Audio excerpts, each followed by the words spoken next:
Good evening, everyone, and welcome. Our program tonight is being recorded for those who were unable to join us live.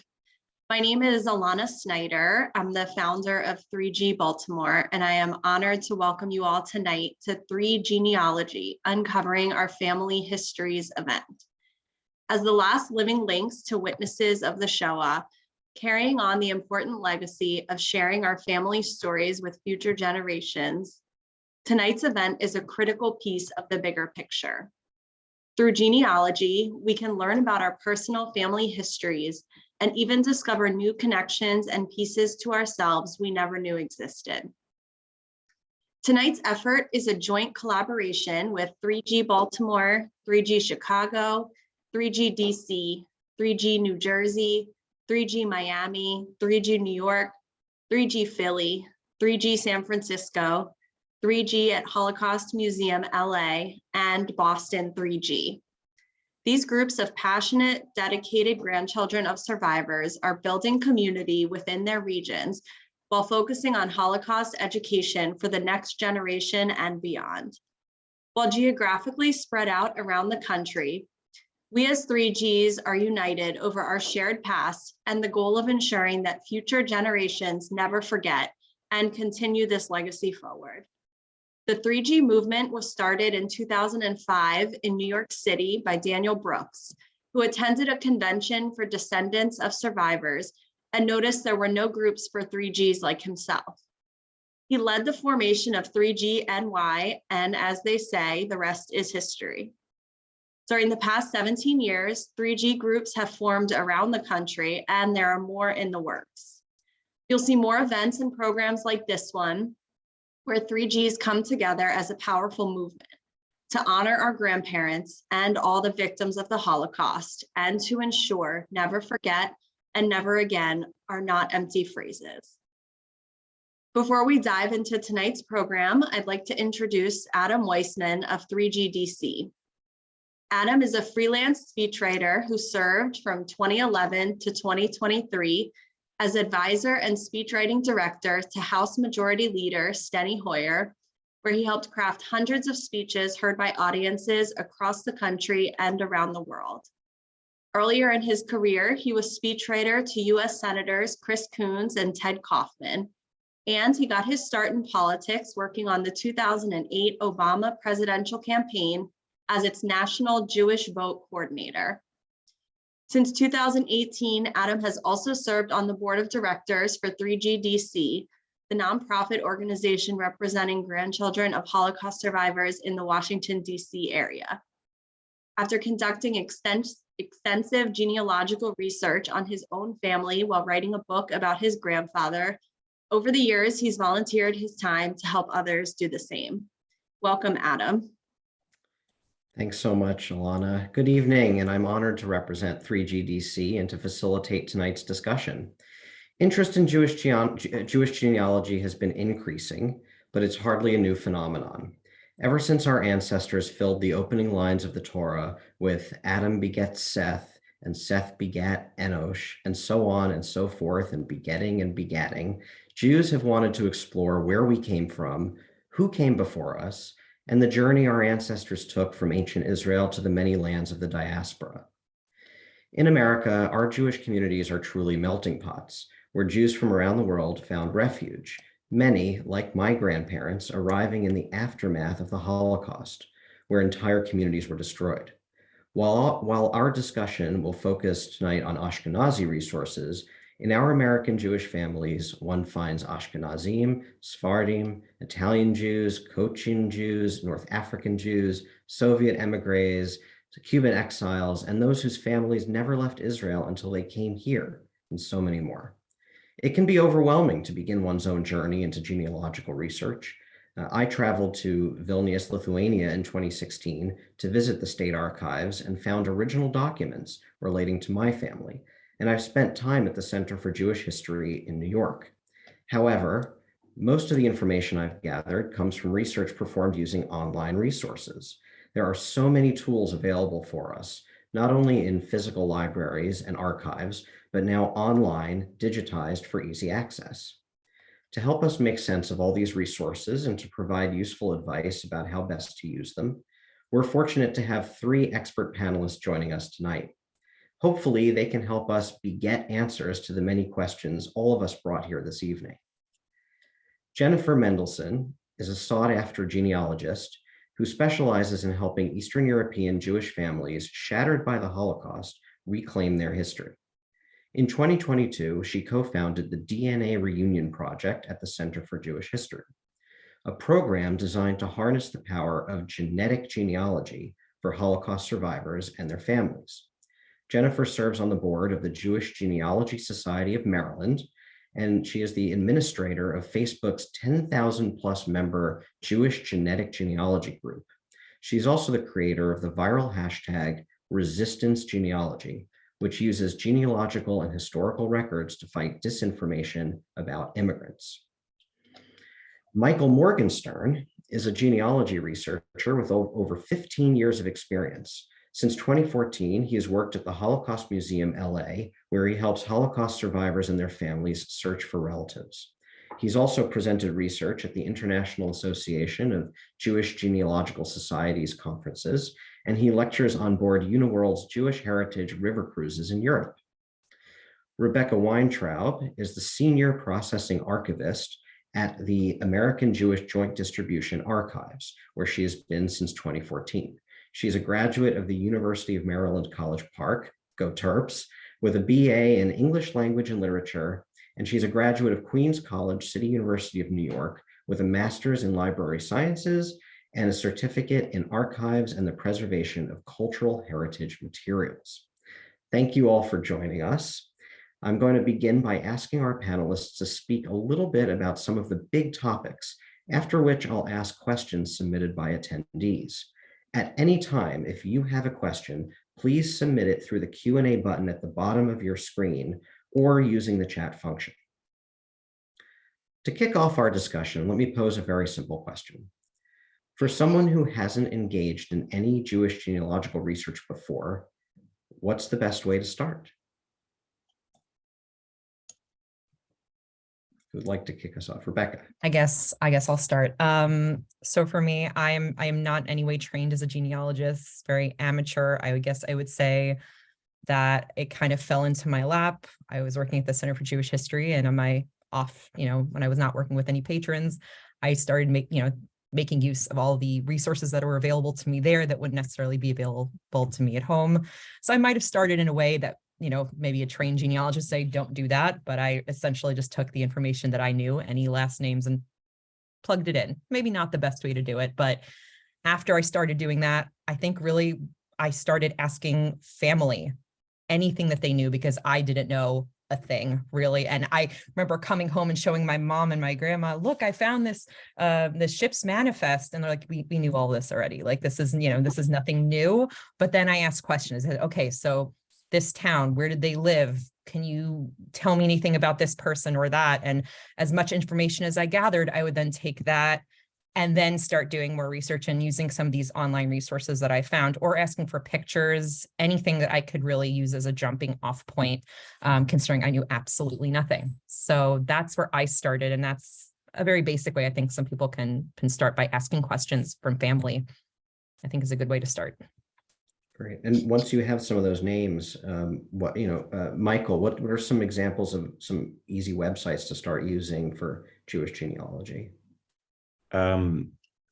Thank you very much for a question. Thank you for having us here. I think so. It is very important, as mentioned, start by asking anyone in your family what they know, even something that might, if they say, I don't know that much, that's fine. Still ask them, because first of all, people tend to know more than they think. That being said, and I know that this gets a little trickier for 3G families, where there is this big gap in knowledge and unfortunately in many relatives and generations, but Ancestry.com, and I mean, just as a disclaimer here, I have no professional affiliation with any of these websites I'm mentioning. I'm just using these as just from my personal experience. It's a good resource to find things like ship manifests, naturalization records, but USHMM, the Holocaust Museum in Washington, D.C., actually has records that are you can actually access on their website for free. So I definitely suggest starting there for if you have survivors in your family, and of course the Arosas Archives as well, which has a lot of records from displaced persons after the war, and also some records from camps. You know, one very simple thing that people may not realize, we know that there are unfortunately these big gaps in a lot of survivor families. You know, people who survived didn't want to talk, didn't talk about lost relatives.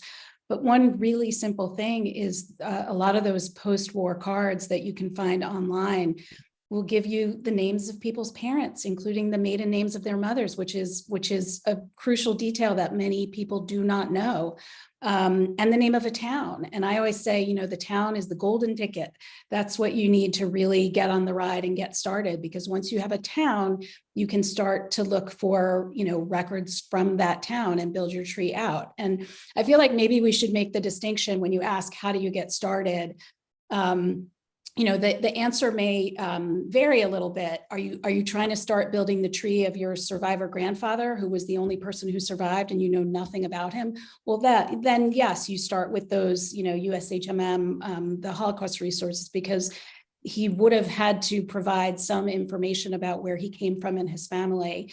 You know, for non-survivor lines, if you had family in the US, they will show up on censuses, they will show up in vital records, they will show up, you know, there's a whole sort of bevy of documents that you can use. And those, you know, as Michael said, you can, you know, one great thing that a lot of people don't know, if you don't want to pay for a subscription to Ancestry, most public libraries, if you have a library card, you can use the library's edition of Ancestry to do sort of basic research. There's also a wonderful site called familysearch.org, which is run by the Church of Latter-day Saints. And they have a lot of the same material that Ancestry has, vital records, censuses, et cetera, et cetera.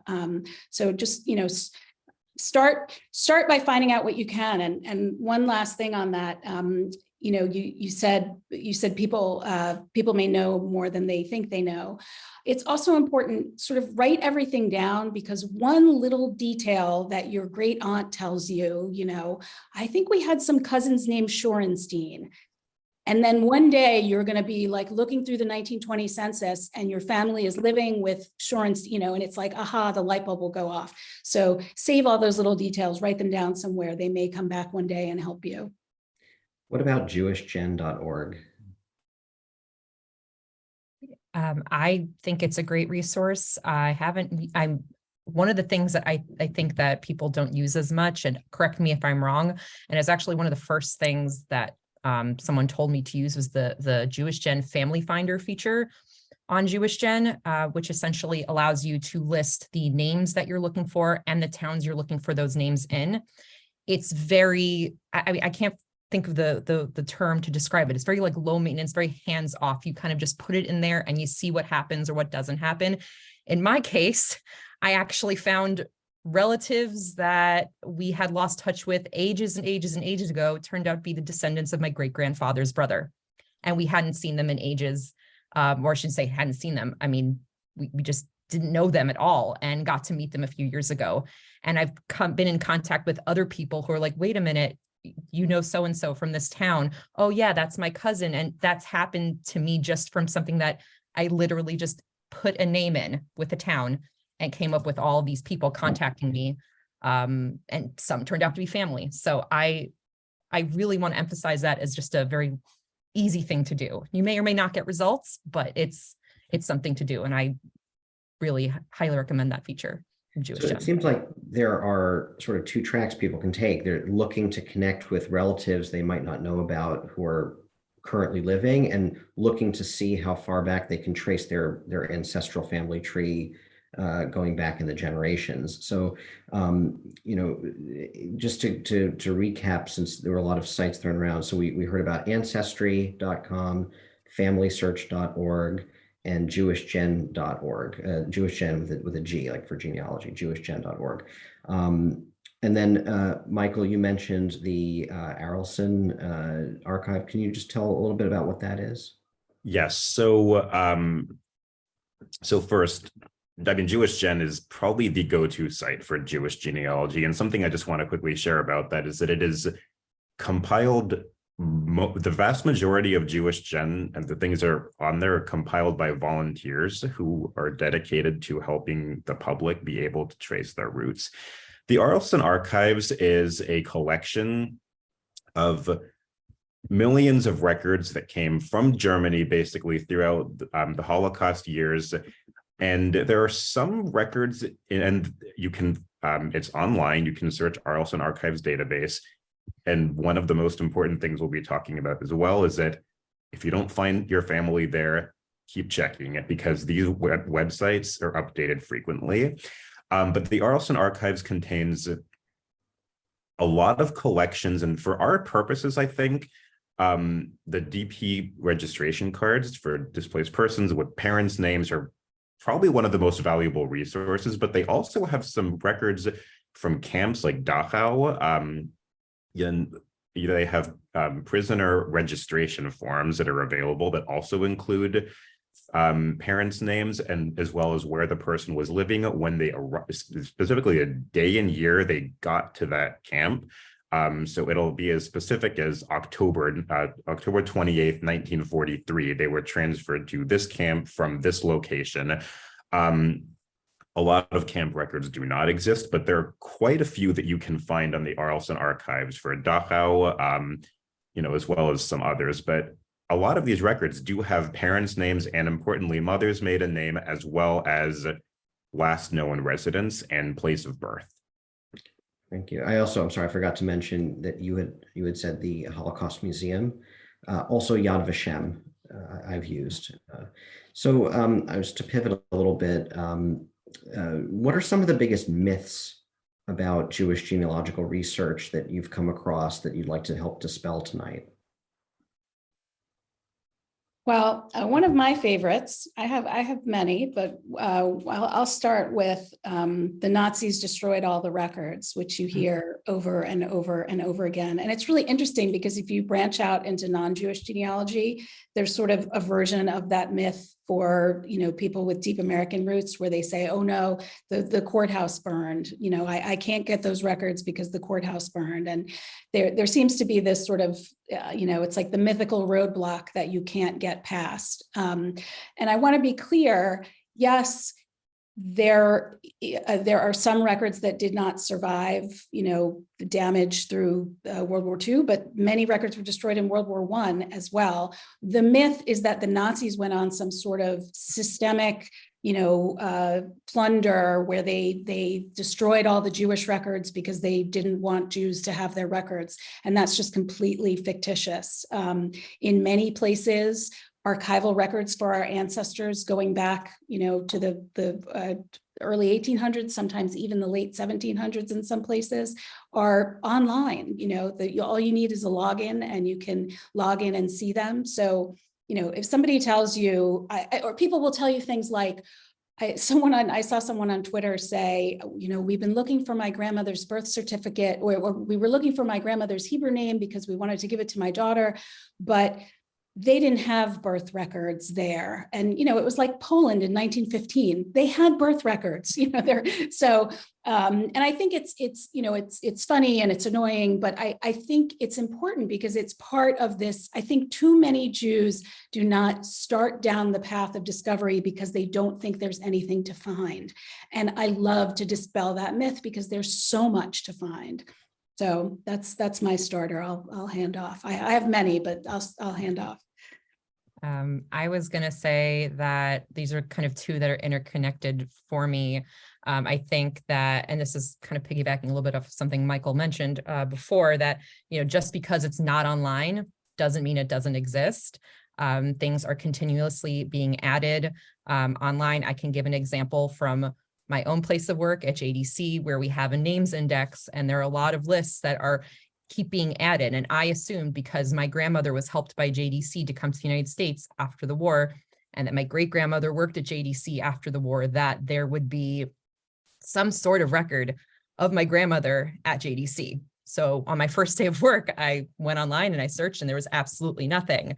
And it wasn't until about maybe 4 or 5 years later where there was finally a list that our volunteers indexed that had my grandmother's name on it. And finally, she was in the database. So I would say don't get discouraged if you don't find anything. That being said, I think because we live in a digital age now, and considering some of the conversations I've had with people, that they think that everything is online these days. And that's also not true. Not everything is online. So they expect to go online and be able to find all this information. And that's just not the case. And so I think some people get disappointed because they can't find anything. So those two kind of go hand in hand. But yeah, don't get discouraged because it's not there, because it could be there. It may also not be there, but it could be there. So that's probably one of my biggest things. I found that to be the case when I went to Lithuania. I had even been able to pull up a digital record of what they had there, but it wasn't until I sat in the archivist's office with her and she pulled out the book that we could see marginal notations that I never would have seen that were helpful. So, you know, it was always good to go old school and look for the hard copy when you can. Can I add something to that? Yeah. I just want to buttress that because I think it's really important. I think that misconception that everything is online also creates a research problem for a lot of new researchers, because if they assume that a search on Ancestry will turn up every single, say, New York City naturalization, and they can't find their grandfather, they very often assume that the one that they find, which is a similar name and the year's kind of off, but that it must be him, because they don't realize that there are some that are simply not online, or, you know, so it's really important that you do a little bit of education to find out what's out there in the universe of records before assuming, you know, I use the phrase lassoing. A lot of people, when they do genealogical research, they do this lassoing thing where they sort of try to hitch the records that exist to fit their story rather than using the story to drive where you need to look for records. So, you know, that's a really important thing. There's a degree of skepticism that you have to have, I think, when you approach a lot of this information. You know, when we do find records, oftentimes they're in other language. Usually they're in other languages than English, and sometimes they're in languages that don't use the Roman alphabet. Are there any good resources or tips, tricks for how people looking at these documents can find translations or even find their way through these long lists and documents in other languages to pick out the information they might be searching? I think something that I would recommend is, first of all, people who, especially those who are new at research, should be aware that there are so many groups online, so many groups on Facebook that are dedicated volunteer genealogy researchers who love helping people with these things. And on these groups, a lot of people speak different languages, can read Hebrew, Cyrillic, Old Cyrillic, things, you know, the script, things like that. Of course, you can always learn these alphabets, which is personally, I think, more fun. But of course, I understand not everybody has the resources or time to, you know, learn a whole new alphabet and language just to look through family records. That being said, though, I think, you know, people can actually, you can look online, you can find some of these alphabets, you can maybe use Google Translate to get a sense of what it might look like in another script, but of course, cursive is a different story. But honestly, if you don't know these languages or these alphabets, I really think anyone's best bet today is to use one of these online groups where a volunteer would be happy to help you. I think it's also, I don't, you know, again, I'm a professional. This is what I do. I realize not, some people might be daunted, but like the only language I speak fluently is English. And I dive all the time into records in unfamiliar languages and just sort of feel my way through them, because once you get sort of a basic feel for how vital records are arranged, they don't really vary that much from place to place, you know, and I think about, well, maybe to make it topical, I've been poking around in George Santos's tree in Brazil. I mean, I don't speak Portuguese at all. And I was wading through birth records, but like, you can figure it out. Like I could, I have like high school French and a little bit of Spanish. Like I figured out the numbers. I knew the dates that I was looking for. Names are names. You can get sort of the basics. Words like daughter and son, and I do it all the time. I have searched Italian records. Like, just don't be afraid. It's not that scary. The Cyrillic stuff, yes, that gets a little more daunting, but even that, I, over the past couple of years, have sort of trained myself where just yesterday I ordered some records from JRI Poland, and they came, and I was going to have them translated, and I looked at them and I could recognize the names. I'm like, they sent me the wrong ones. These are not the names I'm looking for. So, every little, but again, I realize that's not for everyone, but it really is. If it is a non-Cyrillic alphabet, you really can do some basic research, even if you don't speak the language. Mm-hmm. Yeah. Now that's actually, someone actually just asked, can you tell me what JRI Poland, Jewish Records Index? JRI Poland, it's jri-poland.org, is an incredibly comprehensive website with Jewish vital records. The name is somewhat misleading because it includes places that are currently Poland and places that have ever been Poland, which is a lot of places that are not currently Poland. But you search that in English. It's incredibly useful, and I can guarantee that there are people on this Zoom tonight whose grandparents and great grandparents records are on that site, and you could do amazing work there. And the index spits out in English, even if the records are not, and it's incredibly useful and all free. Mm-hmm. Yeah, I've used it a lot as well. Now, for those who have been doing research for a while and feel like they've hit an impasse, are there any advanced tools or tips that you have as experts, that how do they break through that impasse? I know there are special interest groups on Jewish Gen. There's certain local archives have their own websites. The Viennese Jewish records have their own site. What are some other ways that someone who has been doing this and feel like they're hitting a wall, how do they break through? I'll say that I've used part of a Facebook group called Tracing the Tribe. I've used them before. I've asked questions, especially with my family from Germany. I've asked a bunch of questions there. I probably should utilize them more than I do. And also I'd recommend, I maybe not in the position to hire a genealogist myself. If you are, that's I guess that is a good resource if you have that as a possibility. But there are genealogy focused libraries. Like I think we mentioned the Center for Jewish History has a whole genealogy section there. They have librarians who specialize in this and know a lot about it, and they're great resources, and they can point you in the direction of lots of other resources you might not have known about. Like I did not know about a lot of genealogical resources and websites until I worked there.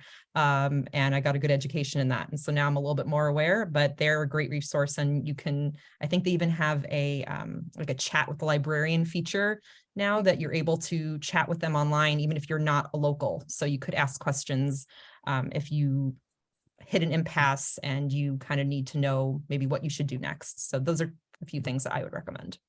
So you're at the JDC, the joint. Yes. For my own research, I'm eager to use the joint's archives for my own grandfather, actually, who's up here in the picture.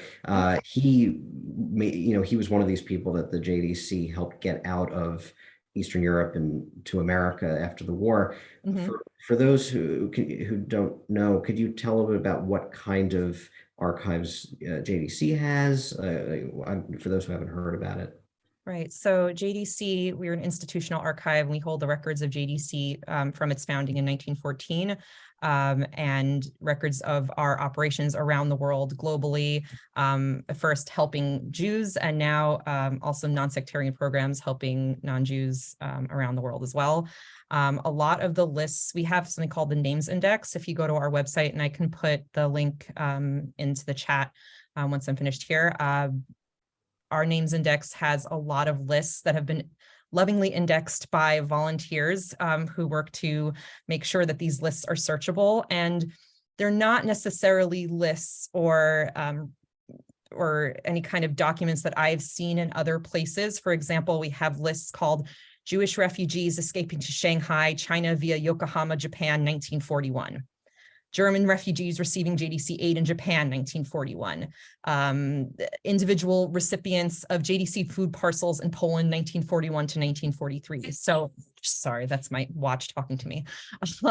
But essentially, like, if you know that your family has been helped by JDC at some point or another in our history, before, World War I, in between wars, during World War II, or post-war in the DP camps, or in any kind of other operation, even the Hungarian Revolution in 1956, anything like that. If your family was a transmigrant family coming from the USSR and stopping off in Vienna or in Rome on their way to Israel or to the United States, it's likely we could very well have records that might be helpful to you. So I guess in a way they're very specific to JDC, but if you have been helped by them, like my grandmother was brought over to the United States by JDC, it's likely that there's something there or not. As I said before, myth, for all you know, it may not be there now, but it could be there someday.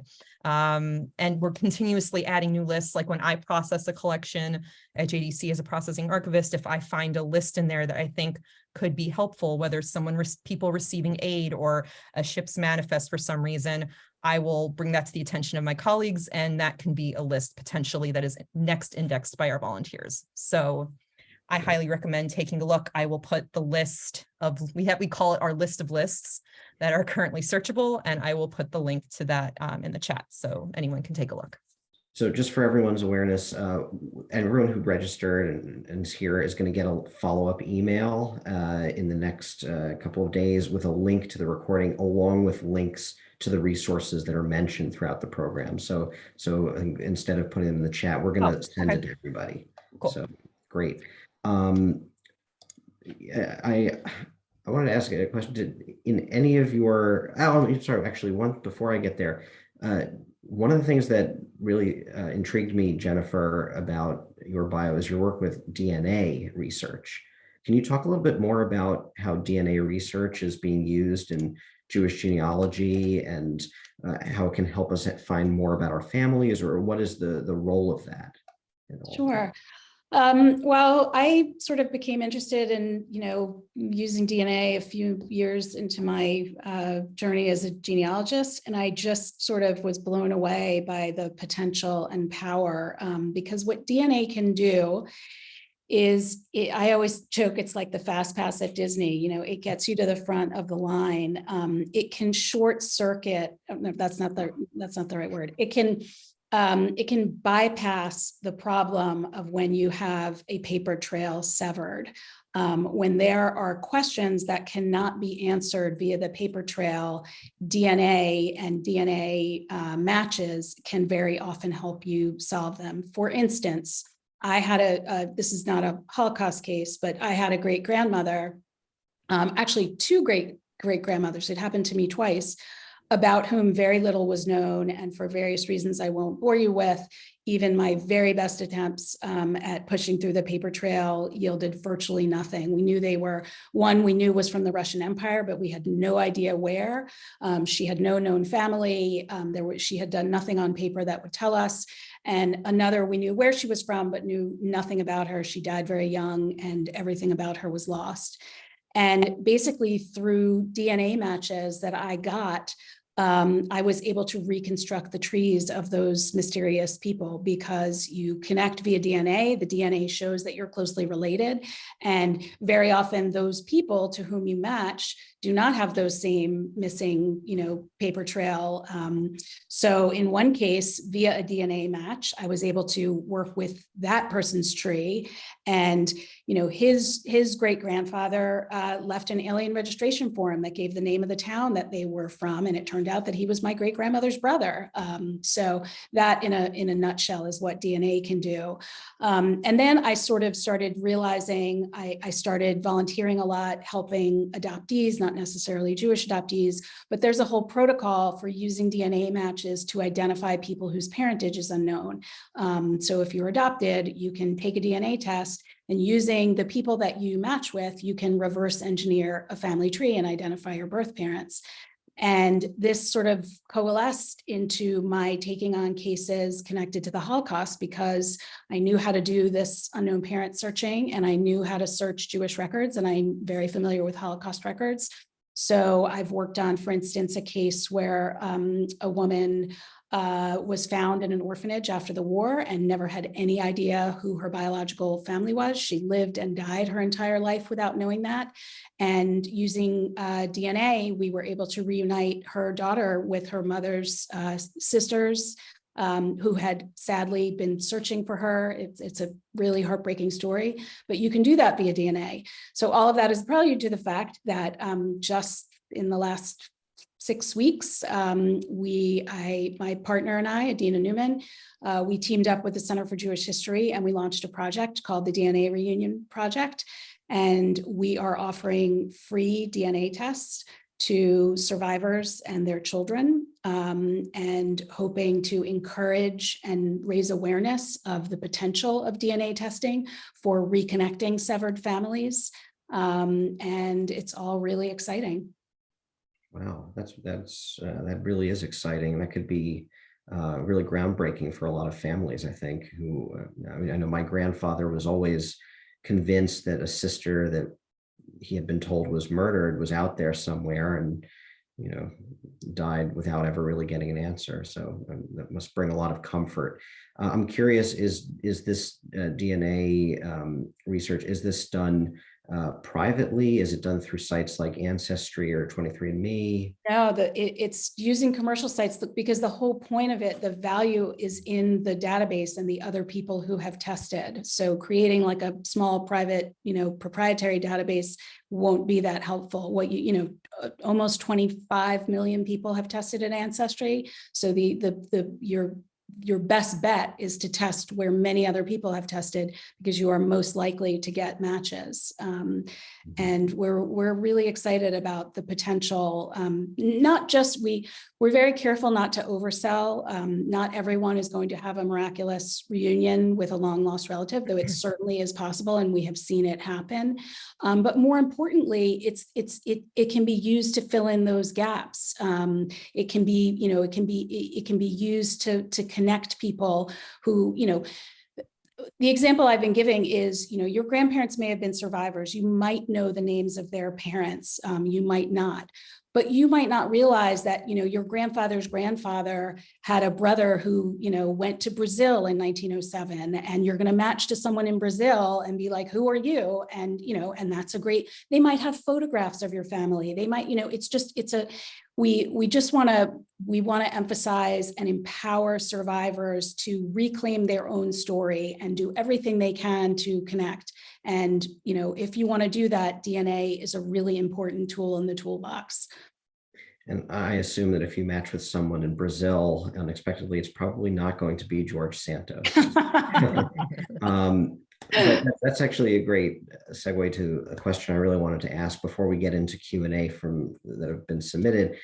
What are some of the unexpected surprises that you all have found during the course of your research, either for yourselves or for those you've been helping? Any crazy stories or really interesting anecdotes? Michael, you kick us off. Sorry. Go ahead, Michael. Go ahead. Go Okay.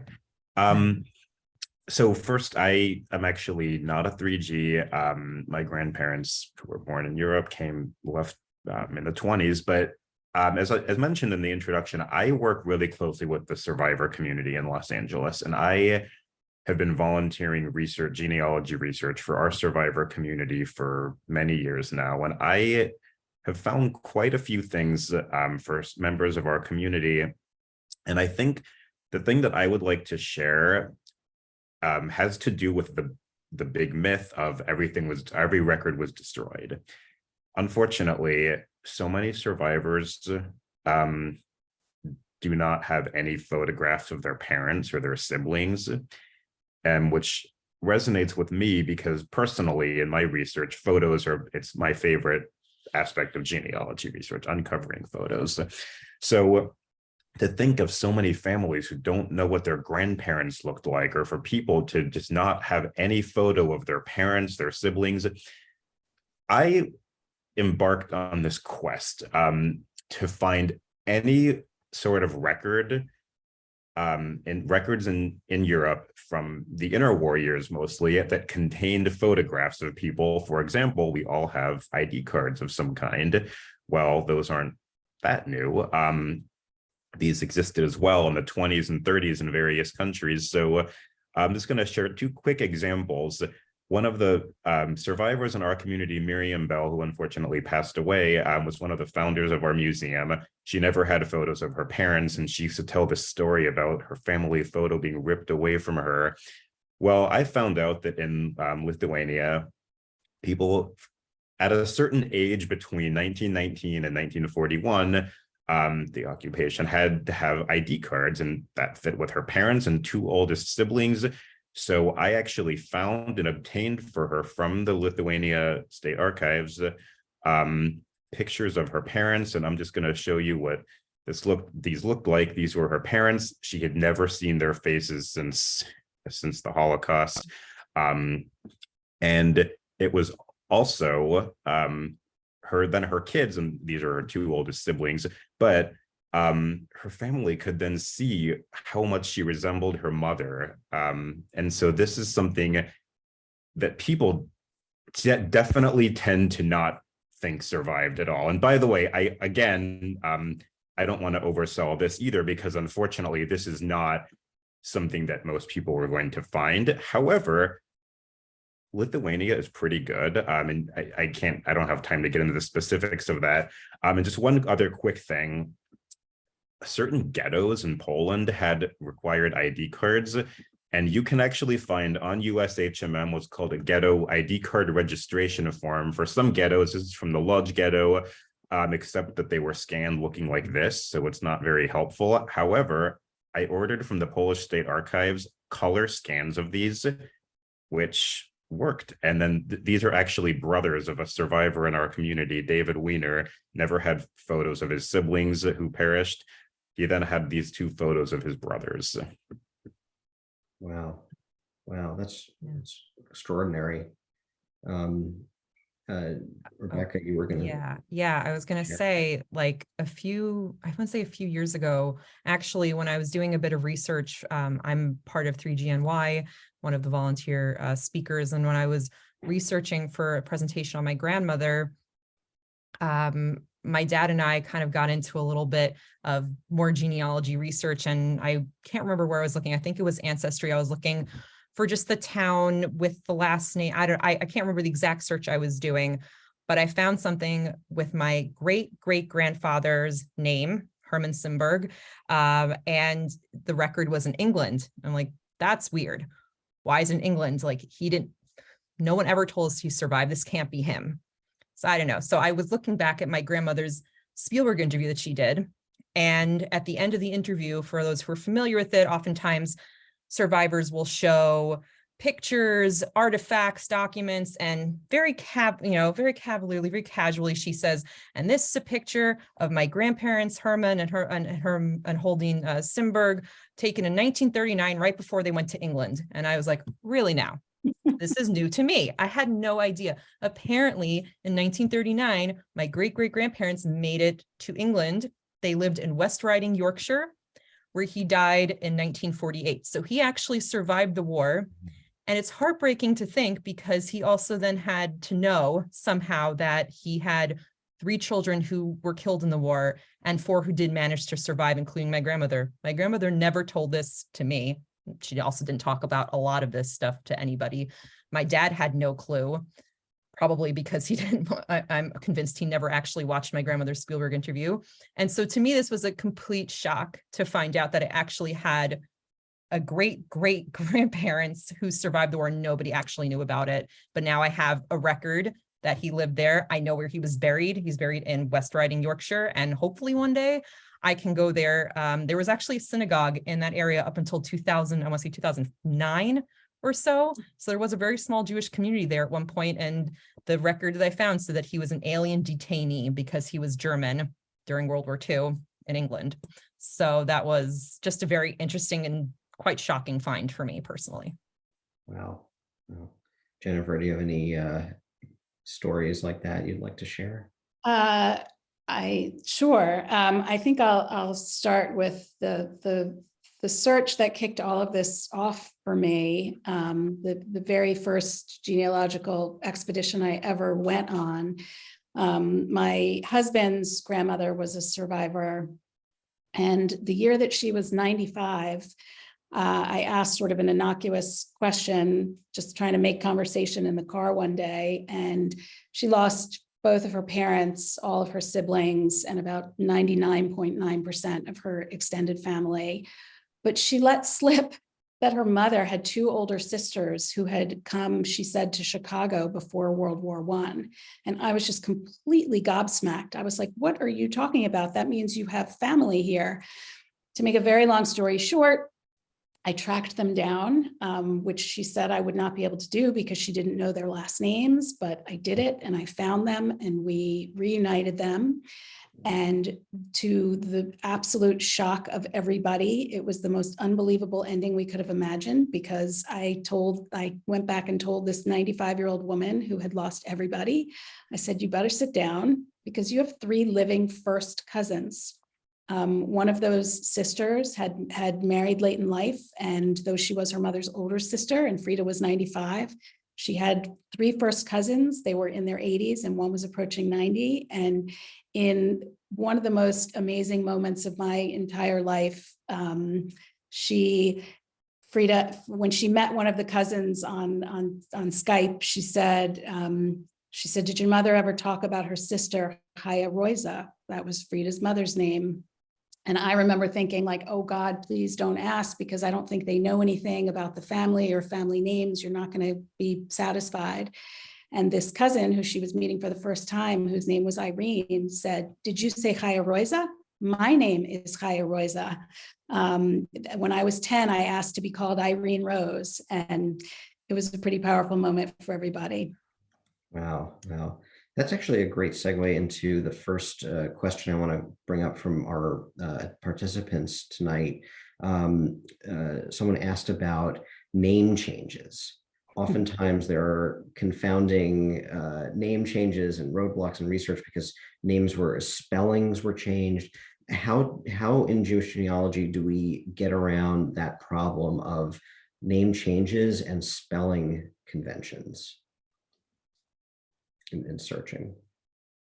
I think it's useful to sort of start with a mindset that you have to remember that standardized spelling is a modern convention, and immigrants of old were not wedded to spelling. There was no, Social Security database that your name was in, and the way it was spelled on your birth certificate had to be the way that it was spelled on your driver's license.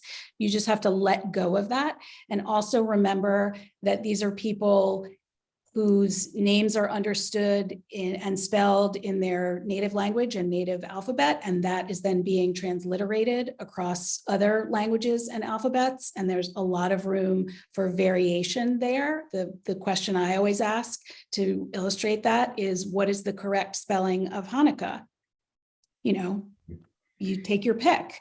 So when people see their family name spelled a different way, they say it's quote unquote wrong, but it may not be wrong. I also would be remiss if I did not get on my soapbox.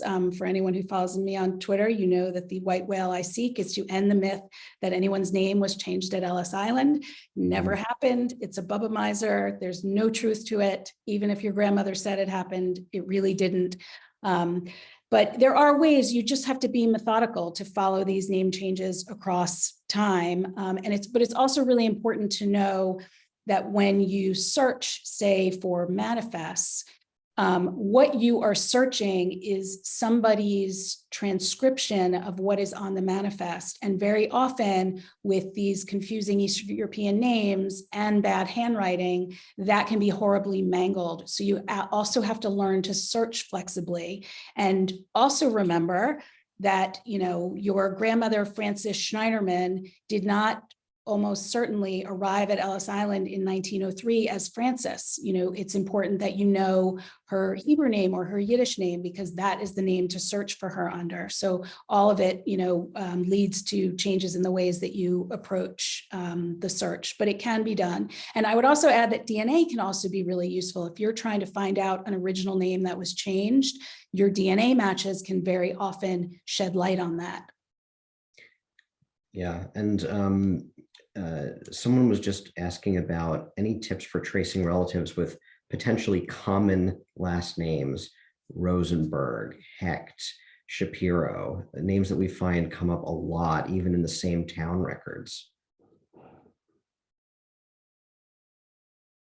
Michael? I think for a common name, you'll just have to narrow it down as much as you can. And yes, for example, if I type in even my last name, which isn't the most common one, but you type it into NJRI Poland, as we mentioned, Morgenstern, there are like 1,500 results that come up. So genealogy research does take time, and you will have to find certain ways to just narrow it down to the best of your ability. There is actually Altman is my mother's maiden name, a lot more common. That can be hard sometimes as well, and to do a search for that, especially in like a newspaper database. Or I also have a Smith in my family, so that's the most common, probably the worst name to try to search on newspapers.com or something like that. But some names are just going to be more challenging than others, and that is a reason. But anything you can do to just narrow it down, you'll have to do. And, there are definitely ways in the end.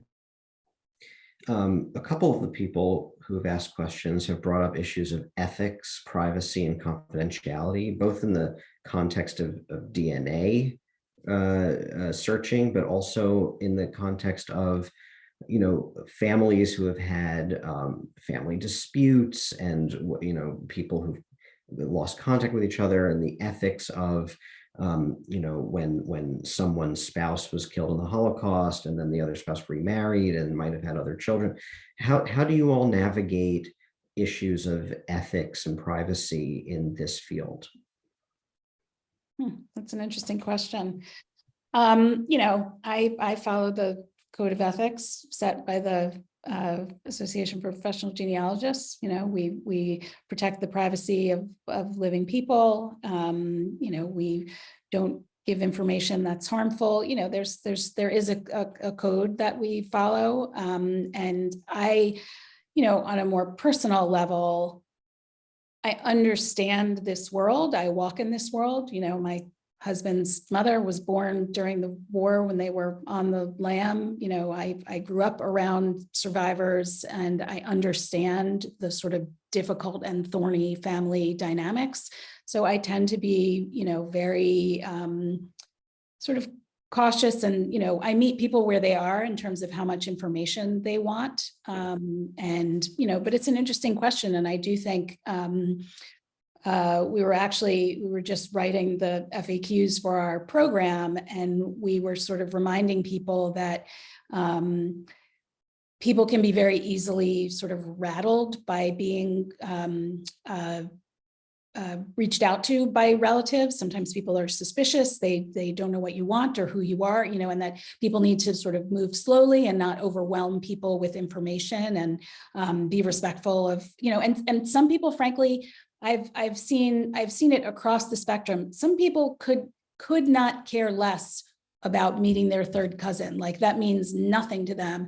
And some people think it's the coolest thing ever and want to meet their, sixth cousin twice removed. So it varies, but just be respectful of people's, it's helpful to know up front, what is your goal? What is it you want to get out of this process? And then be mindful of that as you proceed in the research. Mm-hmm. Anyone else have thoughts on that before I move on to another question? Okay, well, very specific. A couple people have asked specifically about the myth that Romanian and Hungarian Jewish records are missing or destroyed. I know we talked about the myth of destroyed records. Where, if someone is looking for Romanian and Hungarian family records, are there any good places for them to look other than Jewish Gen? I would actually like to share that familysearch.org has some of these. And the reason I want to bring this up is Jennifer mentioned Family Search. It's the Mormon website, or the Mormon database that they operate, the Church of Latter-day Saints. A lot of people are hesitant for that reason, especially for Jewish research. I've found my fiance's great-grandmother's birth record from Budapest from 1885 on there. And these birth records are, of course, always great. They're detailed. They're on familysearch.org that people can view for free. So there definitely are, I'm not an expert in this region. There definitely, I know you can access them on there, quite a few of them. This is reminding me a very good sort of first simple step is, like, Jewish Gen has like divisions for each area. And if you're really just getting started and putting your feet in the water, like, look for the sort of homepage for each area. They call them SIGs, or special interest groups, and the Romania SIG will tell you, like, Romanian Jewish Research 101, like, here's what you might be able to find, here's what you can't find, that sort of thing. So that's a very, very simple thing you can do to get started. Mm-hmm. And while Jewish Gen, a lot of its basic search functions are free, oftentimes these SIGs will ask for donations to join as a member, to fund the work of transcribing additional records. So, if you go back, and I know we talked about this before, if you go back, you can find records, in 2022 that weren't there in 2017. So it's good to go and keep looking, because more and more gets digitized. Are there any good sites? Someone asked for searching about Jews who served in the Soviet or Russian armies. Yes. There's we can put them in the handout. Michael's nodding. I'm thinking of actually, because I just used them for a case I'm working on. Vera Miller on her blog has a great list of Soviet military and wartime records. One of them is called Memory of the People, and you can search them in English, but it helps to Google Translate into Cyrillic and search in Cyrillic also. But we can put some of those links. There are definitely places you can search. Great. And as a quick question for you, Jennifer, someone asked if there are any preferable DNA testing sites that someone should go to, either Ancestry or 23andMe, or anything else you recommend for those searching. I am always careful to point out that, this is just based on my personal experience. If you're just going to take one test, Ancestry. The reason I say that, there's another myth that circulates in the community is people talk about certain other ones as being best for Jews. Well, the best place to DNA test is the place where your closest relatives have tested, and there is no way to know which one that is. However, if you're going to gamble, you want to go where the most people have tested, and by far the most people have like by orders of magnitude. Ancestry's database is almost twice as big as 23andMe's. And I would also add, this gets a little technical, but Jewish DNA is complicated by a phenomenon called endogamy. We are all basically very distant cousins to one another, and that can make it really confusing to wade through your match list. Ancestry uses an algorithm that greatly cuts down on that problem. So the matches it delivers to you, in my professional opinion, are far superior. If you want to make sure you're covered everywhere, what you want to do is test at Ancestry and test at 23andMe, and then you can upload those results for free to the other two smaller databases, which is MyHeritage and FTDNA. And then you are everywhere. And if anyone out there has tested who is related to you, they will match you. But if you can only do one, I would strongly recommend Ancestry. Thank you. A couple people have just asked the question about HIAS, the Hebrew Immigrant Aid Society. Do they have records of those they've helped? Is that searchable? What resources do they have? Anybody? Rebecca, do you know? I think some are at CJH. Yeah, I was about to say that I think some of these highest records are at CJH. I don't know if they have Center for Jewish History. Yeah, sorry, Center for Jewish History. Apologies. I'm pretty sure that they have records at Center for Jewish History, from what I recall, and working in the reading room there. And I don't think that they have I'm not sure that they have an active archive in that, JDC has an active archive. I can't remember. Somebody correct me if I'm wrong. But there are definitely records at Center for Jewish History, for sure. Great. Well, we have time for, I'm going to do one more question before we move to closing.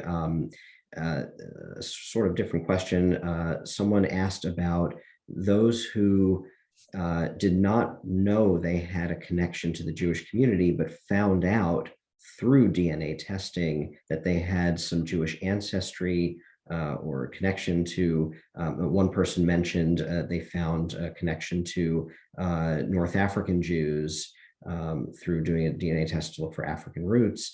And, they wanted to know, like, how would they learn more about the communities that they suddenly found a connection to? And are there any tips or introductory points that we haven't covered that for those who maybe aren't as familiar with the Jewish community in searching for connections to the Jewish community through ancestry and genealogy, what advice would you have for them?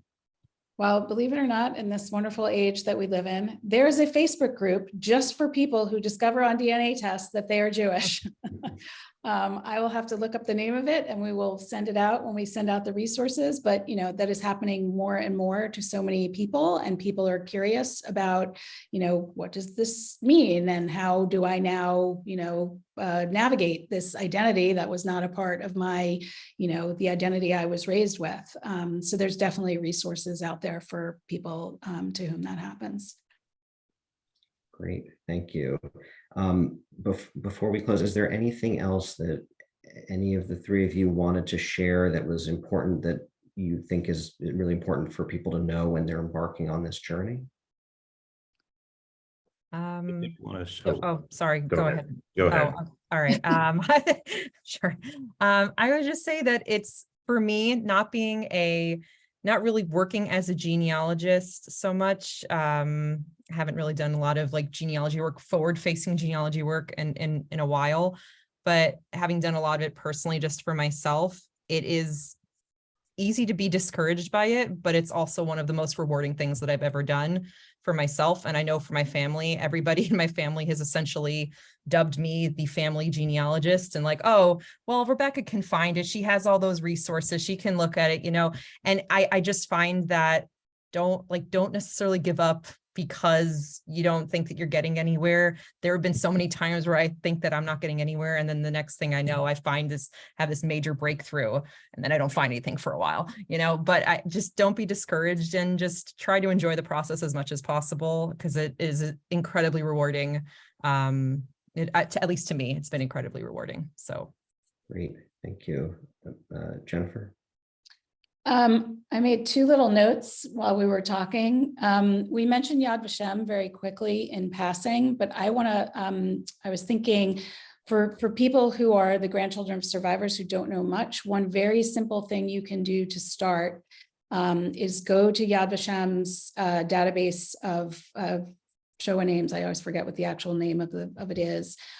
You could both, search for the names that you know and the town that you know to see if any testimonies or documents exist. But what I would also recommend you do is go to advanced search, and you can search for the name of the submitter and put in your grandparents' names, because it is very possible, though your grandparents may be gone now and may not have told you the names of their, siblings, cousins, aunts, uncles, whatever, they may have left testimonies for them right after the war. And that can be a really, I sometimes rebuild entire family trees based on connecting people through who left testimonies for whom and, what they said their relationship was. So there's that. And I also wanted to mention, we talked about Arlson. You might find a couple things on Arlson, a post-war card, some DP camp records, but you should also submit a formal tracing request, which you can do on their website. And I know for a fact, I searched on Arlson. I was looking for information about my step-grandmother, who I knew was a survivor, and I found some very basic information. But when I did the formal tracing request, I got all of her camp records and, much more that was not online. So definitely take that extra step and do request the tracing. Great, thank you. Thank you. Michael. I'm glad you brought this up, because I wanted to talk about Yad Vashem pages of testimony. But something to also keep in mind, if your grandparents never went to Israel, they still could have submitted pages of testimony, because Yad Vashem actually sent them here to Jewish organizations. Something that I would like to say, one of the reasons I do this, unfortunately, there are a lot of death records from the Holocaust that you can't find. There are no records of people who were murdered in a gas chamber. However, if you make your goal to find out not just the fate, because unfortunately you're sometimes not going to find that in detail, anything. If you make your goal to just find something, anything that exists about your family, your great-grandparents might have been murdered in the Holocaust, but maybe you can find their birth record, their marriage record that will have their signature on it, something like that. I know photos are rare, but I do like talking about photos just because it is something so special that we sometimes can find. But something that's also special is to find your great-grandparents' signatures, like I said. There are so many documents that might exist that are more so about your ancestors' lives than about their deaths. And so that's what I like to share with 2G and 3G families and Holocaust survivors when I talk about doing this research with them.